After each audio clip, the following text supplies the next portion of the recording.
Quint's podcast.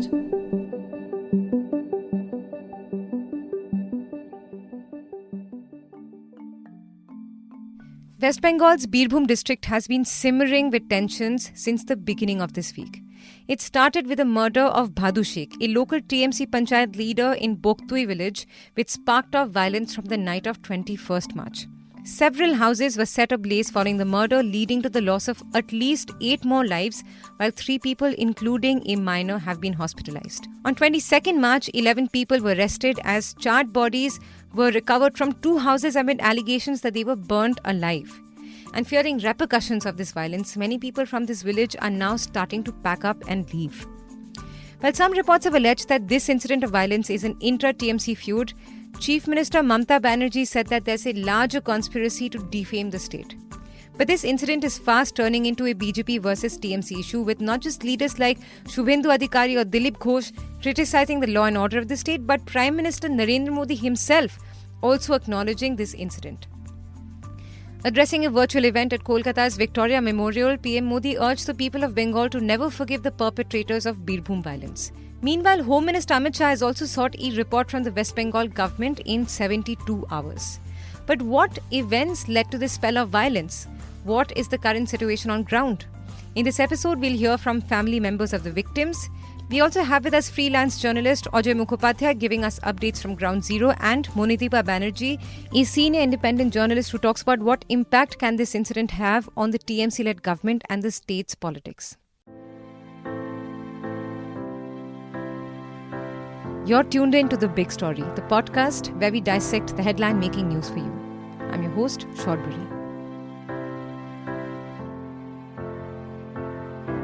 So let's begin with the events of 21st March. Bhadu Sheikh, the panchayat head of the TMC-controlled Borshal village in the Rampurhat area of Birbhum district, ended up succumbing to his injuries after some unidentified people allegedly hurled bombs at him. When he was brought to the Rampurhat hospital, he was declared dead. Several reports have quoted locals as saying that Bhadu was affiliated with a different party but had switched to the TMC in 2011, and over the past few years, his influence had grown in Bogtui village. Reporting from Ground Zero, freelance journalist Ajay Mukhopadhyay tells us a little more about Bhadu Sheikh, his standing in the village, and what seems to be the possible source of this violence. Bhadu Sheikh, the murder victim, was fairly respected in the village. Surely there were some complaints about him, but overall he helped in bringing development in the village, such as, making pakka roads, etc. However, he was involved in a lot of different kinds of businesses, including money lending and stone crushing, and that seems to be the source of the enmity. The victim seems to be all related. You see, a year back, Bhadu Sheikh's brother was also killed in a similar way when he was returning home. Now, some reports say that the murder was the result of a fallout between 2 factions of the TMC. But Tebila Bibi, who's the wife of the deceased leader, alleged it was jealousy that caused the murder. She told the Quint that she doesn't have faith on the TMC and the police anymore.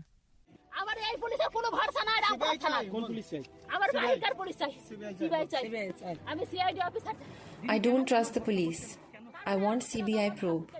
I'm losing faith because just a year back I lost my brother-in-law as well. But the police did nothing. My husband was a TMC Panchayat deputy chief. I used to trust the party, but I see no point. I have lost faith in the party now. Those who killed my brother-in-law killed my husband.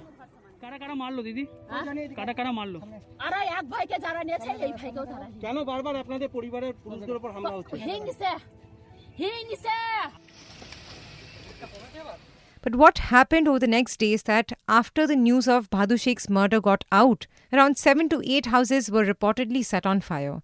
The arson incident led to at least 8 deaths in 2 houses, as we've said, and some of the burn victims were members of the same family. The charred bodies were identified to be 6 women aged between 20 to 70 years of age and a newly married couple as well. Mihilal Sheikh, whose nephew is one of the victims, describes how the attack transpired. When asked if his family had enmity with Bhadu Sheikh, he said that his nephew used to work for Bhadu, but they had a fallout some time back. Many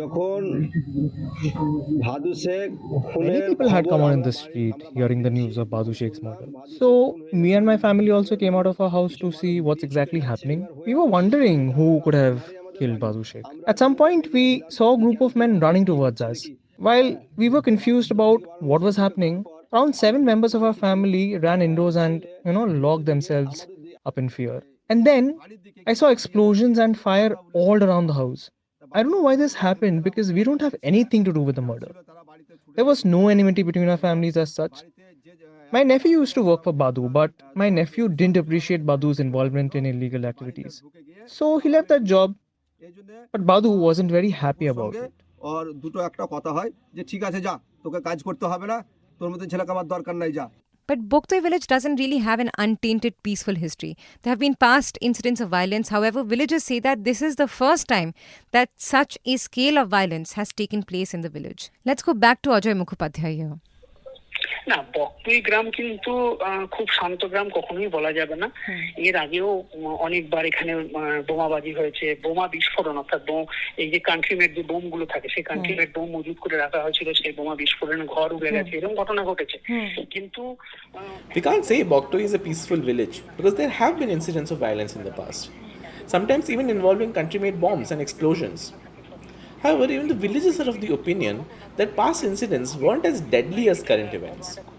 They say we hadn't imagined that such kind of incidents can happen here. But on the other hand, Birbhum district generally has been a rather agitated area with plenty of past incidents of violence. You can say that all that had toned down a bit since the TMC came to power.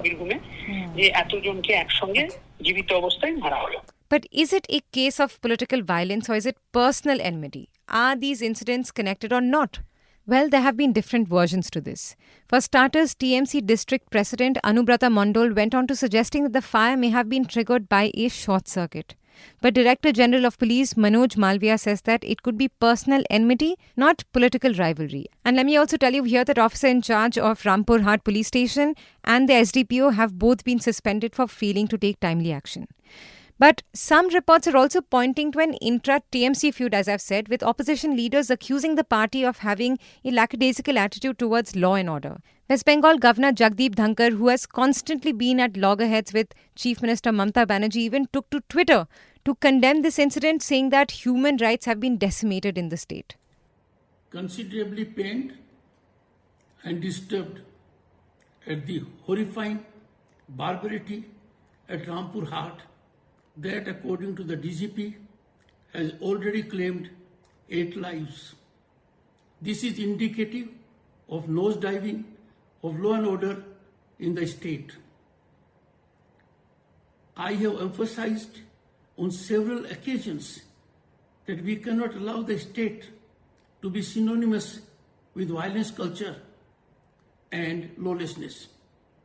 The administration is required to rise above partisan interests, which, in spite of cautions, is not being reflected in reality. But since these incidents of violence occurred, the village has been buzzing with visits of political leaders from both CPIM and BJP. Although there is not enough clarity on whether this is a political violence or intra-party feud, as the Birbhum incident now starts to take the shape of a political storm, BJP leaders have also begun accusing the CM of inaction over past actions of political violence, suggesting that this incident exposes the underbelly of what's really happening in Bengal. TMC turncoat Suvendu Adhikari, who had joined the BJP before the state elections, went ahead and urged for President's rule in the state. The BJP also formed a 5-member fact-finding committee comprising Shukantu Majumdar, Bharti Ghosh, Brajlal Satyapal Singh and K.C. Ramamurthy to collect evidence from the affected site and submit a report. But why this incident of violence is starting to blow up politically is firstly because, as Ajay pointed out earlier, Birbhum district has a checkered past with political violence. Back in 2001, the Nanur massacre had left 11 landless labourers dead allegedly by CPIM activists in Suchpur, which used to be a CPIM bastion, until the TMC started making inroads there. Secondly, ever since the TMC got re-elected to power, there have been allegations of post-poll violence in the state. But should the Birbhum incident be seen in these contexts? We take that question to senior independent journalist Mamata Banerjee. Well, Birbhum district is very volatile. It's true. There are many issues, that are involved over here. Some years ago, it was the, sprinkling of BJP supporters that arose, and that led to a lot of violence. But other than that, Birbhum also has a lot of sand and stone chips mafias that operate. Okay, they make money out of digging sand out of the rivers and selling it. They also, break up stone chips and they sell it and they make a lot of money, and it's kind of unregulated. It's a bit of a mafia over there, and this has led to repeated incidents of violence in that district. That is one. The second thing is politically, though, today BJP is not there almost in Birbhum district. I believe that out of 11 MLAs that they have, in the district, 10 are of the Trinamool Congress and maybe one from Dubrajpur is from the BJP. So politically, there was really, there was no clash. It was not a BJP versus Trinamool thing. I'm not 100% sure it was, again, Trinamool versus Trinamool. What I'm hearing from the ground, it was really about one wing of the stone chip or sand mafia, taking on another. But yes, it looks like an intra-Trinamool or that kind of battle for not political power, but for financial gain. And that is what led to what happened at this village on Monday. Now, the state's Chief Minister Mamata Banerjee, who's also going to be visiting the violence-hit area on 24th March, hit back at Governor Dhankar in a letter accusing him of making quote-unquote unwarranted statements. She wrote saying, and I'm just quoting one line from the letter, quote, "Your statements have political overtones supporting other political parties to browbeat the Bengal government," end quote. While she said that the Birbhum incident was unfortunate and assured strict action, she also took a jibe at the BJP, saying that such incidents are more frequent in UP, Gujarat, Madhya Pradesh, Bihar and Rajasthan. But as this turns into a political spat now, in what ways is this incident likely to impact the TMC-led government in the state? Will this give the opposition BJP a chance to up the ante? Ms. Monideepa Banerjee says that while this is certainly embarrassing for the government, a worrying factor is whether such kind of an incident can impact the upcoming panchayat polls in the state. Well, no question. The BJP suddenly has something to talk about. It has given them this huge opportunity to attack the Mamata Banerjee government, no question. And the attack is kind of embarrassing for Mamata Banerjee, no question about that either. 8 people have died, 2 of them children, many of them women, and in the most ghastly fashion imaginable. And they have died, the locals are telling me, also because of many lapses on the part of the administration. The police station apparently is not very far from where this incident occurred. And probably the bombing could be heard, the fires could be seen, and yet action was late from the side of the police. So these issues are definitely an embarrassment for the Mamata Banerjee government. She has spoken extensively today about it. She is going to go to Rampurhat tomorrow, and she has spoken today to sort of say that it is a kind of ploy to divert attention from rising gas and petrol prices. That was her tack today when she spoke. Now, not everybody is going to believe that. That is one. The second thing is also this particular incident comes just within a week or 10 days of some rather brutal political murders in Bengal. One was of a Trinamool leader out in a place called Panihati, not very far from Kolkata. He was just shot dead at point blank range, and the footage is available on CCTV. So it's horrifying. Another Congress leader was shot dead from very close quarters in Purulia district as well. So because of this background of this series of violent events, on top of it, this horrible Rampurhat incident happens, certainly politically embarrassing for Mamata Banerjee, try as she might to avert it.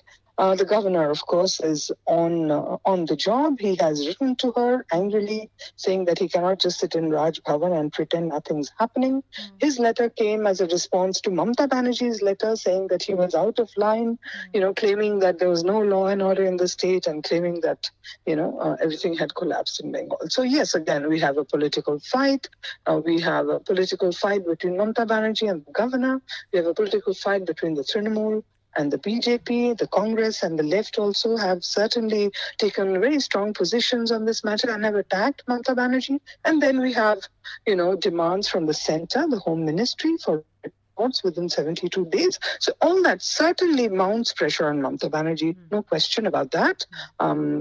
How long the impact of this will be, that remains to be seen. We have seen these incidents happen and then sort of disappear into nothing. The unfortunate and worrying factor is that, the panchayat elections are around the corner next year. Okay, 1 year away. And I remember the panchayat elections, the last time they were held, they were terribly violent.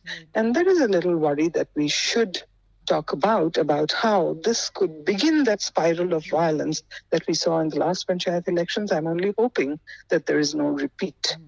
Certainly not a happy situation with Mamata Banerjee. I have seen her now trending on Twitter. She is trending, Birbhum is trending, West Bengal is trending, and in the most unfortunate terms. Now, while the probe is ongoing, the Calcutta High Court has taken suo motu cognizance of the incident, but this is a developing story, so stay tuned to the Quint. If you like listening to this episode, please subscribe to the Big Story playlist for episodic updates. We're live on Apple, Google Podcast, Spotify, JioSaavn, and most of the other popular podcast streaming platforms. For other podcasts, please log on to the Quint website and check out the podcast section. For any feedback, shoot an email to podcasts@thequint.com.